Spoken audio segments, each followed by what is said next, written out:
সবাইকে জানাই উল্টো রথের অনেক অনেক শুভেচ্ছা। আজ ছিল শনিবার উল্টো রথ, তো গিয়েছিলাম বাজারে একটু ফুল কিনে নিয়ে আসতে, কেননা সবাই মিলে আবার যাব রথ দেখতে। উল্টো রথ দেখতে যাবো না সেটা তো হবে না না। দেখো দেন রেডি হয়ে গেছিলাম দুজনে, আর দুষ্টু ঈশানীও চলে এসছে। আর চেন্নাইতে থাকি, মাথায় ফুল লাগাবো না সেটাও তো হতে পারে না, তাই না। ফাইনালি চলে এসছে স্টেশনে। তো আমরা আগে চলে এসেছিলাম, দেন তারপরে সবাই এসছে। আর ওরা দুজন দেখো, দুজনকে পেয়ে খুব খুশি হয়েছে।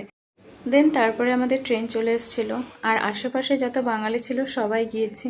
এর আগের বার যত দু একজন মিস গেছে, যেমন আমার হাজব্যান্ড এর আগের বার যেতে পারেনি, কারণ শুক্রবার ছিল আর ওর অফিস ছিল, অফিস ছুটি ছিল না, তাই ও যেতে পারেনি।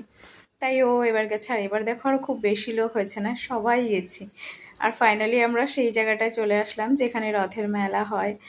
আর টোটো বসে নিয়েছিলাম, দেন আমরা যাচ্ছিলাম। আর যাওয়ার পথে রাস্তাটা দেখো খুব সুন্দর না, এই জায়গাটা বেশ আমার ভালো লাগে, কারণ এই জায়গাটা না একটু মানে নিরিবিলি টাইপের। আর ফাইনালি আমরা পৌঁছে গেছিলাম মন্দিরে। আমরা গিয়ে দেখি জগন্নাথ দেবকে বের করেছে, মানে রাস্তা দিয়ে ঘোরাবে তাই। গতবার যেই দিক দিয়ে গিয়েছিল এবার তার উল্টো দিক দিয়ে যাবে, কারণ সে মাসির বাড়ি থেকে নিজের বাড়ি যাচ্ছে, তাই উল্টো দিক দিয়ে ঘুরিয়ে যেতে হয়। আর দেখো রাস্তায় একটুখানি আমাদের সবাইকে প্রসাদ দিয়েছিল বোঁদে, আর হচ্ছে ছোট্ট একটা জলের বোতল। আর এখানে ঠাকুরকে দেখো কত সুন্দর নিয়ে যাচ্ছে।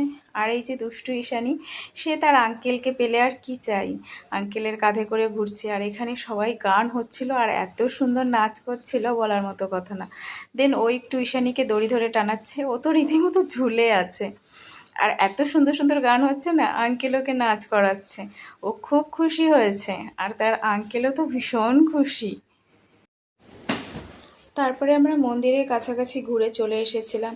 আর মন্দিরের কাছাকাছি যখন চলে এসেছে তখন সবাই নাচ করছে, আর ওদের গানগুলো এত সুন্দর সুন্দর বাজছিল না, আমি হাজব্যান্ডকে বলছি তাকাও, আমরাও একটু হালকা হালকা নাচ করছিলাম। দেন ফাইনালি যখন সামনাসামনি চলে এসেছিল, তখন ঈশানীর মা তো আর থাকতেই পারেনি, সে বললো চলো নাচি।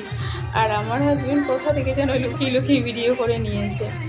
আমার তো বেশ মজাই লাগছিল, কারণ এর আগের সপ্তাহ যখন এসছে তখন এতটা মানে লোকও একটু কম হয়েছিল, আর এত নাচানাচি আনন্দ হয়নি। এই সপ্তাহে বেশি মজা হয়েছে। আর দেখো আমি যখন বুঝতে পেরেছি সে ভিডিও করছে, আমি এবার তার দিকে ঘুরে একটু নাচছিলাম। যদিও অত ভালো নাচতে পারি না, আর একটু লজ্জাও লাগে না সবার মাঝখানে এমন। বাট ওখানে যত মহিলারা ছিল সবাই টেনে টেনে নিয়ে যাচ্ছিল। দুষ্টু ঈশানী তার পাপার কোলে তাকিয়ে তাকিয়ে দেখছে তার মা আর আন্টি নাচ করছে। ফাইনালি আমরা চলে আসলাম মন্দিরের ভেতরে, দেখো সব বাঙালিরা বসে আছে। আর ইনি তো যেখানে যায় নাচতে ব্যস্ত। আর জগন্নাথ দেবদের একে একে ভেতরে ঢুকিয়েছে, আর পাশে দিচ্ছিল একটু শরবত, আমি